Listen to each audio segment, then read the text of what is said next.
ഉണ്ണികളെ ഒരു കഥ പറയാം എന്ന് പറയുന്ന ഒരു ഹൃദയസ്പർശിയായ ഒരു മലയാള സിനിമ. എത്ര കണ്ടാലും മതിവരാത്ത സിനിമ. ആ കാലത്ത് കുട്ടികളെയും കൊണ്ട് തിയേറ്ററിലേക്ക് മാതാപിതാക്കൾ പോയിരുന്ന സിനിമ. കുട്ടികളെ കാണാത്തവർ ഈ സിനിമ കാണിക്കൂ എന്ന് ഓരോരുത്തരും പറഞ്ഞിരുന്ന സിനിമ. ഉണ്ണികളെ ഒരു കഥ പറയാം എന്ന് തുടങ്ങുന്ന യേശുദാസ് പാടുന്ന അതിമനോഹരമായ ഒരു ഗാനം തന്നെയുണ്ട്. അതിൻ്റെ പശ്ചാത്തല സംഗീതം തന്നെ അത് എടുത്തു പറയാൻ തക്കവണ്ണമുള്ളൊരു സിനിമ. കമലിൻ്റെ സംവിധാനത്തിൽ വന്നിരിക്കുന്ന ഈ സിനിമയിൽ മോഹൻലാൽ, തിലകൻ, കാർത്തിക വളരെയധികം മിടുക്കന്മാരായ കുട്ടികളും കൂടി അഭിനയിച്ച് തകർത്ത, തിയേറ്ററിലേക്ക് ആൾക്കാർ ഇടിച്ച് കയറിയ ഒരു സിനിമ. അനാഥനായി പോയ ഒരു വ്യക്തി വളരെയധികം അനാഥ കുട്ടികൾക്ക് ആശ്രയമാകുന്ന, വളരെ കരളലിയിപ്പിക്കുന്ന, ഹൃദയസ്പർശിയായ ഒരു മൂവി ഏതാണെന്ന് ചോദിച്ചാൽ അതിൽ ഏറ്റവും എടുത്തു പറയാവുന്ന ഒരു സിനിമയാണ് ഉണ്ണികളെ ഒരു കഥ പറയാം.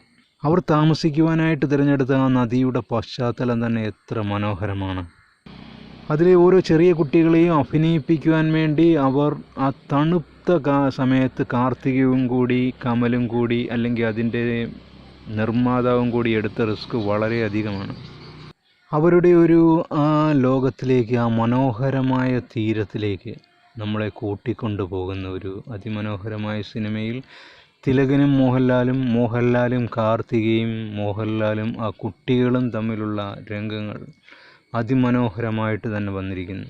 ഓരോ കുട്ടികൾക്കും ആശ്രയമാകുന്ന അതിലെ നായകൻ ഓരോ കുട്ടികളുടെയും ധർമ്മസങ്കടങ്ങളെയും ചേർത്ത് പിടിച്ചുകൊണ്ട് ഒരു മികച്ച ജീവിതത്തിലേക്ക് പോകുന്ന സമയത്താണ് നായകന് വലിയൊരു രോഗമുണ്ടെന്നും മരണത്തിലേക്ക് പോകുന്ന ആ രോഗമാണെന്നും അതിൻ്റെ അവസാന സമയത്ത് നമ്മൾ മനസ്സിലാകുന്നത്.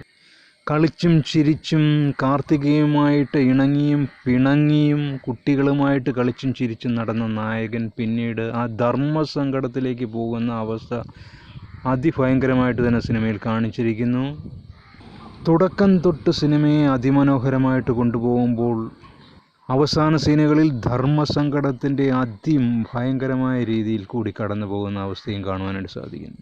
ആ പ്രകൃതിക്കും ആ കാറ്റിനും ആ മരങ്ങൾക്കും ആ തണുപ്പിനും തന്നെ നമ്മളോട് പറയുവാനായിട്ട് വളരെയധികം കഥകളുണ്ട് എന്ന് നമുക്ക് മനസ്സിലാക്കാൻ സാധിക്കുന്നു. നായകൻ്റെ ഓടക്കുഴലും നായകൻ്റെ ആട്ടുതൊട്ടിലും, ലാസ്റ്റ് സമയത്ത് ആ ആട്ടുതൊട്ടിലിൽ നായകൻ മരണത്തിൽ പുൽകിക്കിടക്കുന്ന സമയത്ത് ഓടി വരുന്ന ആട്ടിൻ പറ്റങ്ങളെ നമ്മൾ വളരെ വിഷമത്തോടു കൂടിയാണ് കാണുന്നത്. ആട്ടിൻകുട്ടികളോടൊപ്പം ആ